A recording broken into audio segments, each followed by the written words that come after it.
Hello students, आज हम लोग बायोलॉजी यूनिट 1 शुरू करने जा रहे हैं। लाइफ प्रोसेस, इसको हिंदी में बोलते हैं जैव प्रक्रम।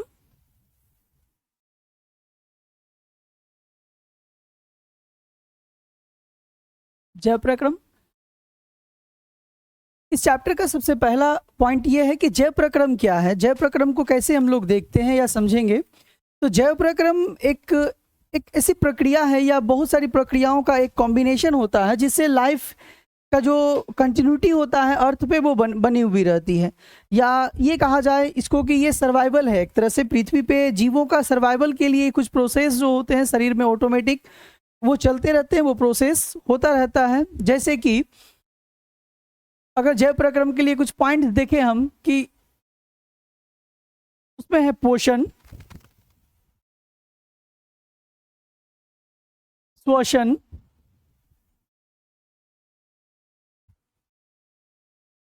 परिवहन,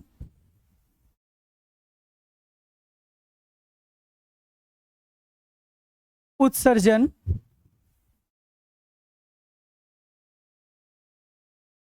उत्सर्जन। तो पहले इकाई में हम लोग ये 4 चीजों को पढ़ेंगे, पोषण, श्वसन, परिवहन और उत्सर्जन। ये जैव प्रक्रम की प्रक्रियाएं हैं। इसके अतिरिक्त भी हैं जैसे कि नियंत्रण और समन्वय है, जनन है, वो सब चीजें हैं। लेकिन ये मूल रूप से पहले चैप्टर्स में ये 4 चीजों को ऐड किया जा रहा है, पोषण, श्वसन, परिवहन और उत्सर्जन। इसके इंग्लिश शब्द भी हम लोग लिखेंगे आगे, चैप्टर जब शुरू करते हैं। तो सबसे पहला डेफिनेशन आता है कि जैव प्रक्रम क्या है। तो जैव प्रक्रम में हम लोग परिभाषा बनाते हैं कि वे सारी प्रक्रियाएं जो जीवन के अनुरक्षण के लिए आवश्यक हो, वे सारी प्रक्रियाएं जो जीवन का अनुरक्षण करती हो। तो हम ये परिभाषा लिख रहे हैं यहाँ पे।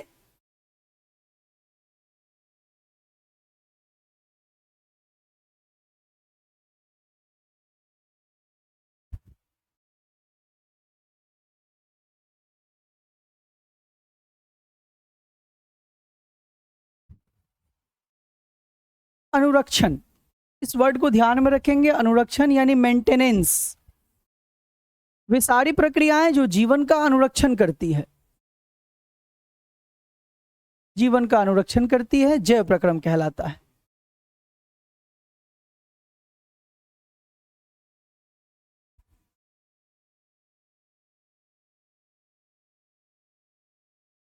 जैव प्रक्रम कहलाता है। तो अनुरक्षण एक वर्ड है यहाँ पे, अनुरक्षण। और एक चीजों को और देखेंगे यहाँ पे कि जीवन का अनुरक्षण यानी जीवन का मेंटेनेंस। तो हम लोगों को 2 चीजों को और समझना होगा कि एक ये अनुरक्षण, ये जीवन का अनुरक्षण क्या है या जीवन का अनुरक्षण कैसे होता है। तो सबसे पहले अगर हम लिखते हैं जीवन, तो मूल रूप से ये जानना होगा, और आप लोग पढ़ के आए हैं ऑलरेडी कक्षा 9वीं में, कि जीवन की इकाई किसे कहा जाता है। जीवन की इकाई, तो जीवन की इकाई है कोशिका। कोशिका, सेल, इसको इंग्लिश में बोलते हैं हम लोग सेल। ये कक्षा 9वीं में इसके विषय में जानकारी दी जाती है। तो अगर हम जीवन वर्ड जो हमारे यहाँ पे हमारे डेफिनेशन में जो जीवन आया है, तो जीवन में जीवन की इकाई को हम लोग किस रूप में पढ़ रहे हैं, कोशिका को। और ये दूसरी बात आ रही है कि ये जीवन का अनुरक्षण, इस चैप्टर में जो भी पॉइंट्स आने हैं जीवन का अनुरक्षण को समझना है। तो जीवन एक्चुअली में कोशिका है, जीवन की इकाई कोशिका है, या जीवन जो है वो कोशिका से ही शुरू होता है। तो अब सवाल ये है कि जीवन का अनुरक्षण यानी कोशिका का अनुरक्षण है, जीवन का अनुरक्षण यानी कोशिका का अनुरक्षण है। तो फिर हम देखेंगे कि अगर हम कोशिका का अनुरक्षण करते हैं तो इसका अनुरक्षण का मायने क्या होता है। तो ये कोशिका जिन चीज़ों से बना हुआ है उन्हीं चीज़ों की आपूर्ति करना होगा लगातार, ताकि कोशिका जो है वो एग्जिस्ट कर सके, कोशिका आगे चल सके, या कोशिका में डिवीजन हो सके, या हमारी बॉडी में वो डेवलपमेंट और ग्रोथ, वृद्धि और विकास का जो रेस्पॉन्सिबल होते हैं, उन चीज़ों को देखना होगा कि हमारे शरीर के वृद्धि और विकास के लिए क्या आवश्यक है। तो शरीर का वृद्धि और विकास तभी संभव है जब हम कोशिका का अनुरक्षण करते हैं। और कोशिका चूंकि जीवन की इकाई है, अगर हम कोशिका का अनुरक्षण करते हैं तो जीवन का अनुरक्षण हो सकता है। और जीवन के अनुरक्षण को करने के लिए हमारे सामने 4 पॉइंट्स दिख रहे हैं, पोषण, श्वसन, परिवहन और उत्सर्जन। ये प्राथमिक तौर पे इन बिंदुओं को देखना होता है। तो हम लोग सबसे पहले देखते हैं कि पोषण और ये कोशिका कैसे एक दूसरे से कनेक्टेड है। कि चैप्टर में ये चीज़ें कही जा रही है कि जीवन के अनुरक्षण के लिए कम से कम जैव प्रक्रम आवश्यक होता है और जीवन जो है उसकी इकाई कोशिका है। तो कोशिका का अनुरक्षण को अगर हम देख लेते हैं इन सब प्रोसेस के माध्यम से, तो ये इस डेफिनेशन का मतलब समझ में आ जाएगा और चैप्टर्स भी समझने में आसानी होगी हम लोगों को। तो सबसे पहले चीज़ देखते हैं हम लोग, अगर हम पहला पॉइंट शुरू करते हैं पोषण। पोषण तो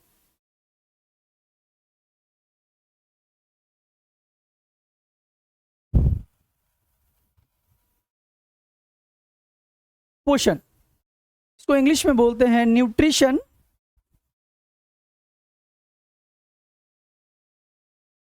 तो पोषण की प्राप्ति अगर हम बात करें कि पोषण की प्राप्ति किससे होती है, तो हम लोग लिखते हैं भोजन, या ये कह सकते हैं कि भोजन में उपस्थित पोषक पदार्थों से, उपस्थित जो पोषक पदार्थ होते हैं, पोषक पदार्थ या उसमें उपस्थित पोषक पदार्थों से। तो अगर पोषक पदार्थ को मोटे तौर पे अगर हम देखते हैं कि इसमें कौन कौन से पोषक पदार्थ होते हैं या भोजन में उपस्थित होते हैं, तो हम लोग कई बार पढ़ चुके हैं बहुत सारी कक्षाओं में, अपनी जो निचले स्तर की जो कक्षा है, जैसे कि कार्बोहाइड्रेट हम लोगों को चावल, गेहूं, मक्का, ज्वार, बाजरा इन चीज़ों से प्राप्त होता है कार्बोहाइड्रेट। उसी तरह से प्रोटीन, वसा जिसे लिपिड भी लिखा जाता है,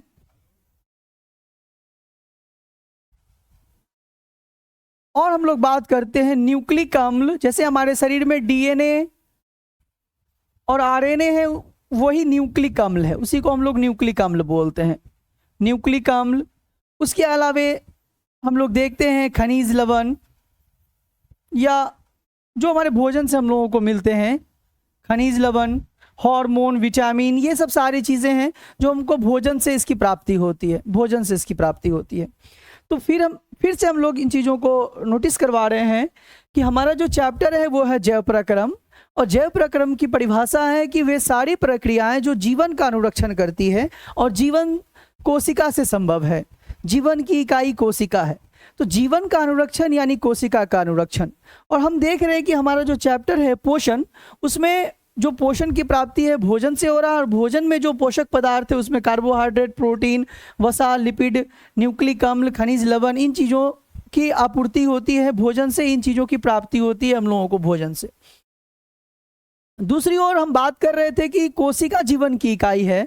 तो अगर हम ये देख ले कि कोशिका के जो कंपोजिशन है या इसके जो रासायनिक संघटक हैं वो क्या क्या हैं, या कोशिका किन चीज़ों से बना हुआ है, तो अगर हम देखें, और ये हमारी कक्षा 9वीं के हैं, तो ये एक सेल का एक डायग्राम हम बना रहे हैं, और इसमें देख रहे हैं कि ये कोशिका के रासायनिक संघटक क्या क्या हैं। तो हम यहाँ पर लिख रहे हैं कि इसके रासायनिक संघटक,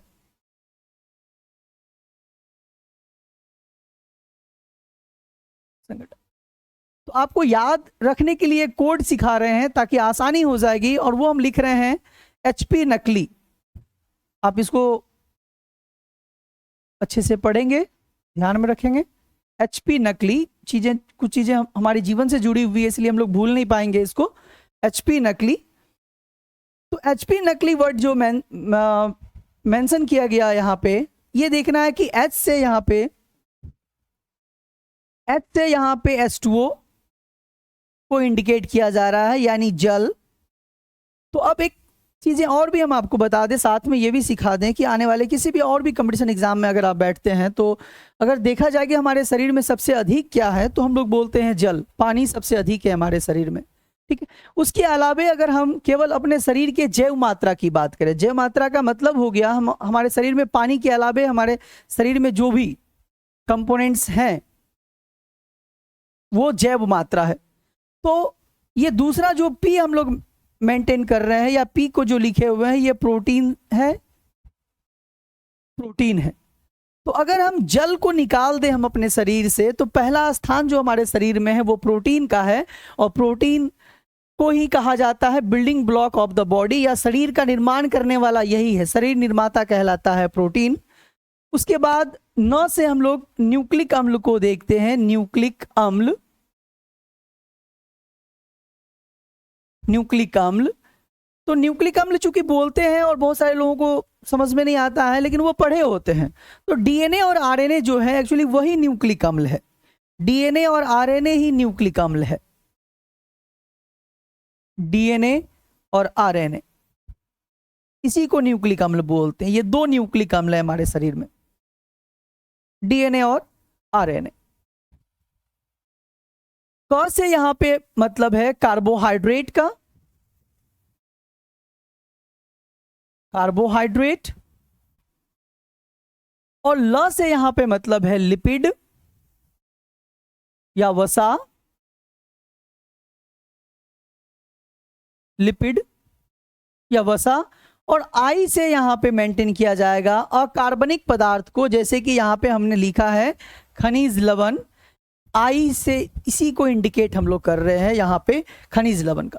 तो देखते क्या है कि कोशिका का जो रासायनिक संगठक है वो एचपी नकली हम लोगों ने कोड बनाया है, और एचपी नकली से ये दिख रहा है कि कोशिका के अंदर जल है, कोशिका प्रोटीन से बना हुआ है, कोशिका न्यूक्लिक अम्ल है, कोशिका के अंदर कार्बोहाइड्रेट है, कोशिका के अंदर लिपिड है, और इनऑर्गेनिक सब्सटेंसेस है, अकार्बनिक पदार्थ हैं। दूसरी ओर आप देखें यहाँ पे कि जो हम लोग पोषण करते हैं या जो हम लोग पोषक पदार्थ प्राप्त करते हैं या भोजन से जो हम लोग पोषक पदार्थ प्राप्त करते हैं, उसमें हमारे जो फूड सोर्स होते हैं जैसे कि चावल, गेहूं, मक्का, ज्वार, बाजरा, उससे कार्बोहाइड्रेट मिलता है, सोयाबीन वगैरह, इन सब चीज़ों से प्रोटीन की प्राप्ति होती है, वसा, लिपिड, ऑयल वगैरह से हम लोगों को लिपिड मिलती है, न्यूक्लिक एसिड। तो ओवरऑल कुछ भी हम लोग ऑर्गेनिक सब्सटेंसेस खा रहे हैं, चाहे प्लांट और एनिमल, उससे न्यूक्लिक अम्ल मिलता ही है। साग सब्जी वगैरह से खनिज अम्ल वगैरह मिलता है हम लोगों को।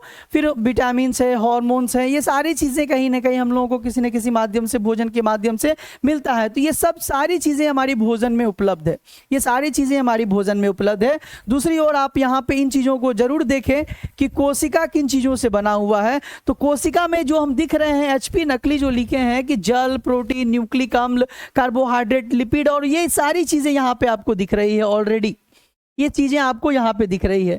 तो इसीलिए यहाँ पे कहा जा रहा है कि वे सारी प्रक्रियाएं जो जीवन का अनुरक्षण करती है। तो अगर कोशिका बना हुआ है प्रोटीन, न्यूक्लिक अम्ल, कार्बोहाइड्रेट, लिपिड से, तो कोशिका को कोशिका के एग्जिस्टेंस के लिए, कोशिका के अनुरक्षण के लिए, कोशिका के अनुरक्षण के लिए हमको इन्हीं चीज़ों से इसको प्रिपेयर करना पड़ेगा या इन्हीं चीज़ों की आपूर्ति करनी होगी। तो कोशिका के अंदर कार्बोहाइड्रेट से बना है तो हम लोग, हमारे भोजन में भी कार्बोहाइड्रेट है। कोशिका के अंदर प्रोटीन है तो हम लोग, हमारे भोजन में भी प्रोटीन है। कोशिका के अंदर वसा और लिपिड है तो हम वसा और लिपिड भी हम भोजन के रूप में लेते हैं। न्यूक्लिक अम्ल भी लेते हैं, खनिज लवण भी लेते हैं, विटामिन और हार्मोन्स भी लेते हैं। तो अगर हमारा पोषण सही से होगा तो हमारे कोशिका के जो रासायनिक संगठक है उसकी आपूर्ति सही से हो पाएगी। अगर कोशिका की रासायनिक संगठक की आपूर्ति सही से होगी तो कोशिका का अनुरक्षण होगा, और जब कोशिका का अनुरक्षण होता है तो कोशिका ही जीवन है, तो वो जीवन का अनुरक्षण होगा। उसी में हम लोगों ने इस पहले पॉइंट को देखा है और हम आपको ये इन चीज़ों को कनेक्ट कर दिए कि कैसे पोषण आवश्यक है हमारे जीवन के अनुरक्षण के लिए, कि भोजन में इन्हीं चीज़ों को लेना होता है। आप कई बार पढ़े होंगे कि किसी न किसी चीज़ों की कमी से हमारे शरीर में कोई भी ऐसे पोषक पदार्थ की कमी होती है, उससे विभिन्न तरह के, अलग अलग तरह की बहुत सारी रोग हमारे शरीर में उत्पन्न होने लगते हैं, जिसे हम लोग डेफिशिएंसी डिजीज बोलते हैं। कमी से होने वाले रोगों को हम लोगों ने कई बार पढ़ा है, कई बार इन चीज़ों को देखा है। तो पहले मूल चीज़ों को समझाना हमको ये था कि अगर हम ये डेफिनेशन लिख रहे हैं कि वे सारी प्रक्रियाएं जो जीवन का अनुरक्षण करती है, जैव प्रक्रम है, वो जैव प्रक्रम है, लाइफ प्रोसेस है, तो कैसे पोषण, श्वसन, परिवहन, उत्सर्जन, ये इन चीज़ों से कनेक्टेड है या कोशिका से कनेक्टेड है। तो हम लोग पोषण हो, श्वसन हो, परिवहन हो, उत्सर्जन हो, सबको कोशिका के सापेक्ष ही हम लोग पढ़ेंगे कि कोशिका से वो कैसे कनेक्टेड है। और क्योंकि कोशिका ही तो जीवन की इकाई है और हमारा जैव प्रक्रम जीवन का अनुरक्षण है, और जैव प्रक्रम जीवन के अनुरक्षण की सारी प्रक्रियाएं हैं। ठीक है, आगे हम लोग फिर बात करें।